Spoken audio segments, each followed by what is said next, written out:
और इस बीच बड़ी खबर आपको बता दें, झारखंड से पूर्व सीएम हेमंत सोरेन की रिमांड अवधि आज खत्म हो रही है और आज ही विशेष कोर्ट में हेमंत सोरेन की पेशी होगी। रिमांड अवधि को बढ़ाने की मांग ईडी की तरफ से की जा सकती है 5 दिनों के लिए। फिलहाल हेमंत सोरेन को ईडी ने रिमांड पर लिया था और ईडी दफ्तर में ही लगातार हेमंत सोरेन से पूछताछ हो रही थी।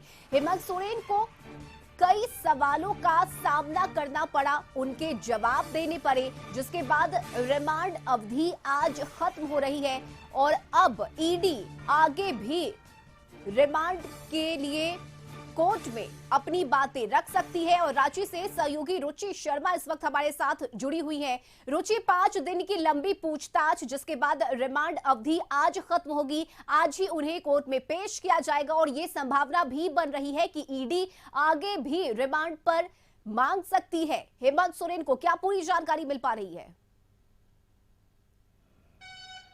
बिल्कुल बिल्कुल रश्मि, देखिए 5 दिनों के रिमांड पर पूर्व मुख्यमंत्री हेमंत सोरेन को लिया गया था और ऐसे में देखिए पूछताछ हुई है।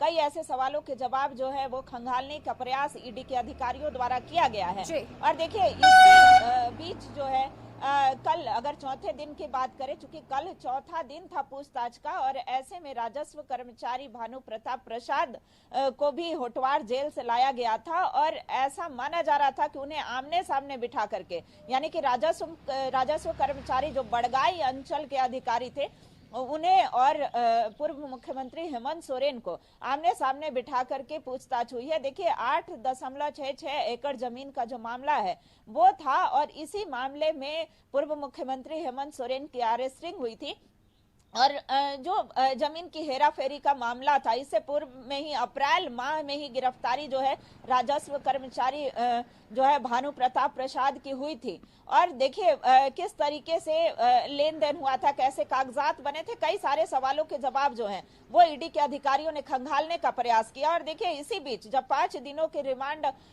पर पूर्व मुख्यमंत्री हेमंत सोरेन थे, इसी बीच विशेष सत्र बुलाया गया। चूंकि चंपई सोरेन की सरकार महागठबंधन पर कोई आंच ना आए, इसलिए सर्वसम्मति से चंपई सोरेन को जो है गठबंधन का नेता चुना गया था और ऐसे में विशेष सत्र बुलाया गया। चूंकि इन्हें फ्लोर टेस्ट देना था, बहुमत साबित करनी थी, तो पूर्व मुख्यमंत्री हेमंत सोरेन ईडी की कस्टडी में ही वहां जाते हैं और जब राज्यपाल का अभिभाषण होते रहता है उस समय ही उन्होंने ये चैलेंज किया कि अगर जिस जमीन के मामले में हमारी गिरफ्तारी हुई है, अगर ये बात सही है तो मैं राजनीति से हमेशा के लिए संन्यास ले लूंगा और झारखंड छोड़ दूंगा।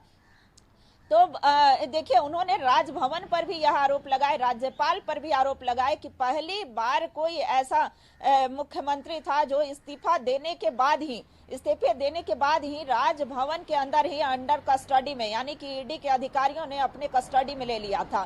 तो उन्होंने यह भी कहा कि इनकी भी मिली भगत थी, राजभवन की भी इसमें मिली भगत थी, लेकिन ये बातें एकदम सही नहीं है और पुनः मैं आऊंगा और ये जो बातें हैं वो गलत साबित होंगी। तो देखिए इस तरीके से आज जो है 5वां दिन है, 5वें दिन रिमांड अवधि खत्म हो रही है और पूरी संभावना जताई जा रही है कि जो ईडी के अधिकारी हैं वो पुनः रिमांड की मांग कर सकते हैं। कई ऐसे सवालों के जवाब है वो एक बार फिर से जानने का प्रयास करेगी, लेकिन ये देखना होगा कि ईडी की कोर्ट जो है, ईडी की विशेष अदालत कितने दिनों की और रिमांड देती है। हालांकि भानु प्रताप प्रसाद की बात करें, जो अंचल कर्मचारी यानी कि राजस्व कर्मचारी हैं, उन्हें उनके रिमांड अवधि जो है वो 9 तारीख को खत्म हो रही है, यानी कि 9 फरवरी को खत्म हो रही है।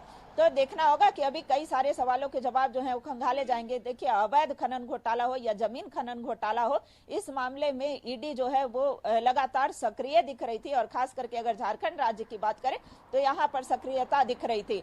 तो ऐसे में लगातार जो प्रवर्तन निदेशालय की जो कार्रवाई है उस पर प्रश्न भी खड़े किए जा रहे थे और यह कहा जा रहा था कि वैसे राज्यों में जो गैर भाजपा शासित प्रदेश है वहां पर इतनी सक्रियता है, जो भाजपा शासित प्रदेश है वहां पर इनकी सक्रियता क्यों नहीं दिख रही है? बिल्कुल रुचि, और लगातार हेमंत सोरेन अपने ऊपर लगे आरोपों को बेबुनियाद बता रहे हैं। फिलहाल ये देखना महत्वपूर्ण होगा कि ईडी की तरफ से अगर रिमांड की अवधि बढ़ाने की मांग की जाती है तो वो फिर कितने दिनों की होती है। बहुत शुक्रिया रुचि आपका तमाम जानकारी के लिए।